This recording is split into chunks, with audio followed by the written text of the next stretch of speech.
10 years or so. And here we go, starting in the top right hand side, we have Fevers iNveiN in the orange trunks. And in the top left hand side, we have in the blue trunks, FlashKicker from Team Vin. And GLHFs go down. This is Star Station, one of the maps which I actually do like because the close run distance is just insane, man. Look at the distance between these two players. It's a hop, skip, and a jump to get to their opponent's base. And let's see how this goes. And GLHF, I really want to say iNveiN fighting game paused, but I really can't say that. And iNveiN is just lagging a lot. And I really hope that the lag actually gets fixed because it would be really sad to see iNveiN, the newly promoted master player, not being able to complete due to lag.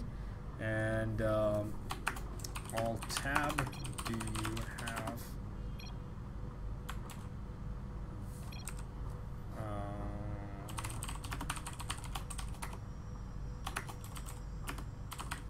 and just a lot of technical issues on this end, how to mess up your computer dramatically. And here we go, let's do this. Oh yeah, doing this right now. So yeah, this is gonna be a TVT here on Star Station. Star Station is a pretty awesome map.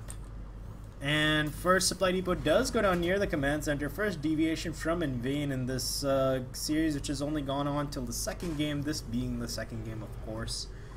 And I really like these new Vespian geysers because they just look pretty awesome. These are the Protoss Vespian geysers. This took them long enough to add them, but they look really awesome. And I do believe this is some kind of floating Protoss vessel of some kind, like a massive Protoss vessel, which looks pretty awesome. And here we go, first Rax is on the way. Rax also is on the way, and it looks like we'll be seeing some Reaper harass yet again from iNveiN. And the question is, will his lag cause him to not do damage, or will he actually inflict enough damage to slow down the juggernaut that is FlashKicker?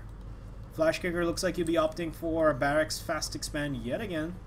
But on this particular map, it can go horribly wrong. As you can see, as I did mention, the rush distance is really short. And actually, iNveiN might actually get a bonus from this SCV. If he actually sees this SCV in his base, he should have a fair enough idea where this SCV came from. But I don't know, because it might tip him off that there is a possibility it's come from the top left hand side or the bottom right hand side, as coming from across the map might take the most time. I'm not sure if anybody's actually ran the numbers about distances between the bases to find out whether they are equal or if there is a greater run distance. And I do believe the cross spawns are the greater run distance. And here we go, sneaking in the SCV to the back of the natural mineral line to go on patrol so that the SCV will never be idle. iNveiN going to check out the southern position. Going to see that there is no Terran in sight. And now getting his reactor up, opting to stick with the Marines, where we could actually see some Reapers from FlashKicker as well. It looks like the first Reaper is just going to be sneaking past these Marines. And there is no defense in the base. This could be iNveiN's chance. He could do a ridiculous amount of damage over here, but he's focusing on the command center. No, he's confused. He doesn't know what to do. He's pulled off a lot of SCVs, but iNveiN is just really confused. He doesn't know where the Marines are. He knows that they are near, and here we go. The Marines do manage to clip this Reaper a little bit, and iNveiN looks like he still has sent his SCV across the map, not really sending it back. And oh, this SCV is seeing some battle. At 5 HP, I do believe it was bailed out by this Reaper. Second Reaper is coming in, and it looks like the first Reaper will take some damage.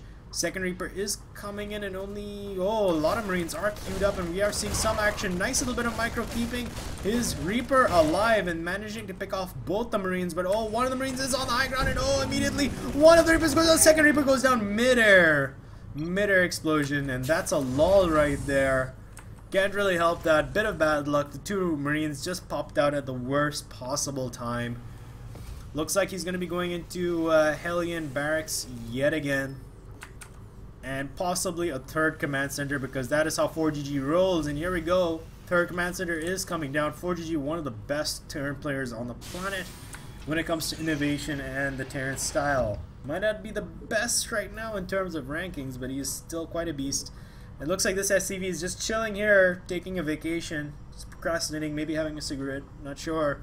These Marines just chilling out over here. Additional Marines are being made, constantly pumping out Marines, keeping up his macro, and also now getting up what looks like either there will be Banshee play or there could possibly be a lot of medevacs, and this is going to be a bit peculiar. I do believe we could be seeing Banshees as there are 2 reactors.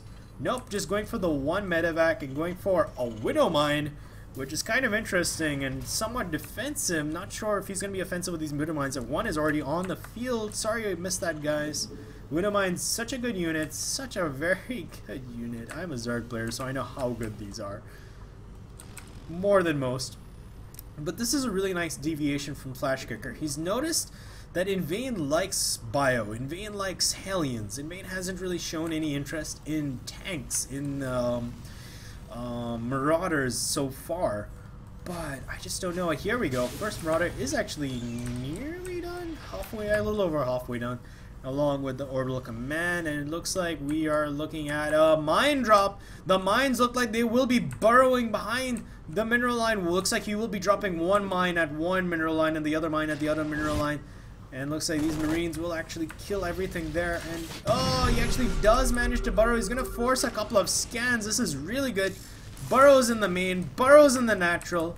Now iNveiN has 2 options. iNveiN actually either has to throw down a scan or put one of his units over where he thinks the mines are and then just use the splash damage. But instead opting to use a scan at his main. Oh my goodness, the natural, the countdown. Will he throw down another scan? It's only a few seconds away. Should be seeing another Widow Mine explosion going off, and here we go. Another worker does die. This worker just on 5 HP so far and only does 40 splash damage.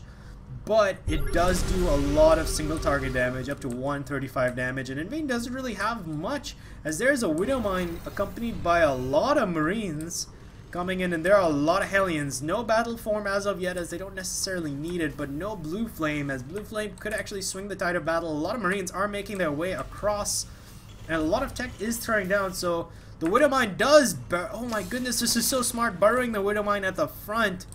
Oh, this is so very good. Scans are going down pretty much everywhere by both players. Just seeing what's up. Starport is coming for iNveiN right now, but he is struggling, man. He is struggling against the beast that is FlashKicker.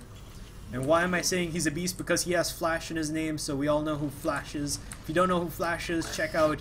Oh, that was a nice little explosion, doing a lot of damage to those Hellions, and it looks like he will try and kick and actually kill this Widow Mine, but oh, the other Widow Mine actually just dies, but a lot of these Hellions are just melting away, and this one Widow Mine actually survives to fight another day, and there's just not much here from iNveiN. Now making a concave so he can actually allow all his Marines to do as much DPS as possible, and bringing the Widow Mines forward to do so much damage. And now dropping into the main. This is so smart. He now has high ground vision, baiting the units back, and oh, the Widow Mine does not proc. The Widow Mine does not proc, but this choke doing so much damage, and I do believe that is all she wrote. He lost his Hellions. Doesn't like losing Hellions, and he couldn't move. And yep, that looks like it will be all she wrote. Congratulations to FlashKicker, who advances on to the final.